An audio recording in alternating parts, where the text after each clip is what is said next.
Welcome to master of trading. इस video में आज हम 4 golden rules of using moving average को देखेंगे। अगर आप मूविंग एवरेज को यूज करते हो तो ये रूल आपको जरूर याद रखने चाहिए।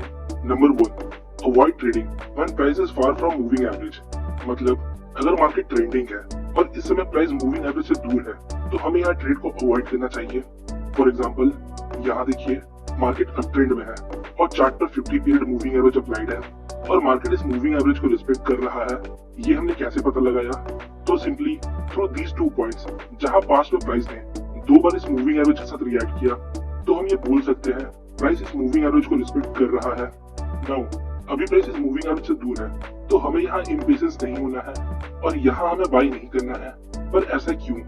वेल, पास्ट के डेटा को देखकर हम समझ सकते हैं प्राइस यहाँ से पुल बैक ले सकता है। तो इमेजिन करिए अगर आप इस हाई के पास बाई करते हो और मार्केट एक पुल बैक लेता है तो डेफिनेटली ये आपका स्टॉप लॉस हिट करेगा। तो ये था rule number 1, avoid trading when price is far from the moving average. अब रूल नंबर 2 को देखते हैं, use moving average as an area of value in trending market. तो इसका मतलब क्या है? सी, अभी मैंने आपको बताया जब प्राइस मूविंग एवरेज से दूर हो तो हमें ट्रेड नहीं लेना चाहिए।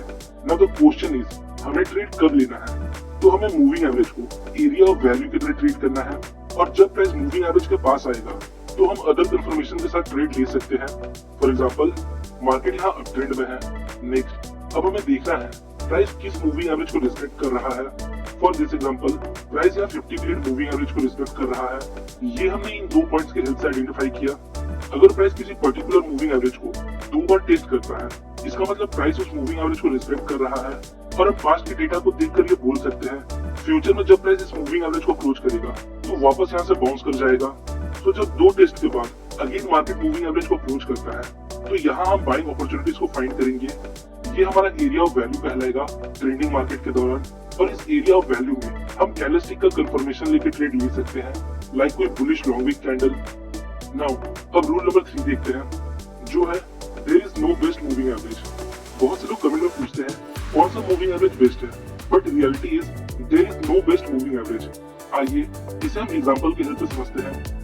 यहाँ देखिए, सपोज ये XYZ कंपनी का चार्ट है और करंट ट्रेंड के स्ट्रेंथ के अकॉर्डिंग ये अभी 20 पीरियड मूविंग एवरेज को रिस्पेक्ट कर रहा है, पर इसका मतलब ये नहीं कि हमेशा 20 पीरियड मूविंग एवरेज को रिस्पेक्ट करेगा। अगला चार्ट देखिए, इस चार्ट के अकॉर्डिंग प्राइस अभी 50 पीरियड मूविंग एवरेज को रिस्पेक्ट कर रहा है। प्राइस यहाँ एक बार रिएक्ट करता है, दूसरे बार रिएक्ट करता है, नेक्स्ट प्राइस अगेन इसके साथ रिएक्ट करता है। बट आगे देखिए क्या होता है, यहाँ हमें थोड़ा ऊपर नीचे देखने को मिलता है। अगला एग्जांपल देखिए, ये एक वीक ट्रेंड का एग्जांपल है जहाँ प्राइस 200 पीरियड मूविंग एवरेज को रिस्पेक्ट कर रहा है, एक बार यहाँ, दूसरे बार यहाँ और तीसरे बार यहाँ।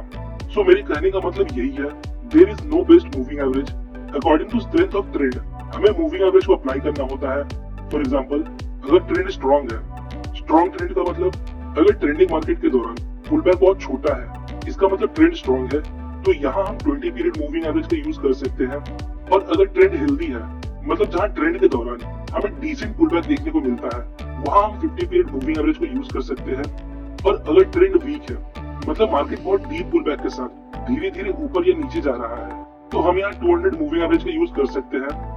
अगर आप फिर भी आइडेंटिफाई नहीं कर पा रहे हैं तो सिंपली आप मूविंग एवरेज को अप्लाई करिए और पास्ट के डेटा को देखिए। अगर प्राइस आपके मूविंग एवरेज के अकॉर्डिंग 2 बार टेस्ट करता है तो आप थर्ड टाइम के लिए ट्रेड प्लान कर सकते हो। नाउ अब आप लोग पूछोगे हमें EMA यूज करना चाहिए कि SMA? तो देखिए, आप चाहे EMA यूज करो या SMA, ये दोनों काइंड ऑफ सिमिलर काम करते हैं। दोनों में कुछ ज्यादा डिफरेंस नहीं है।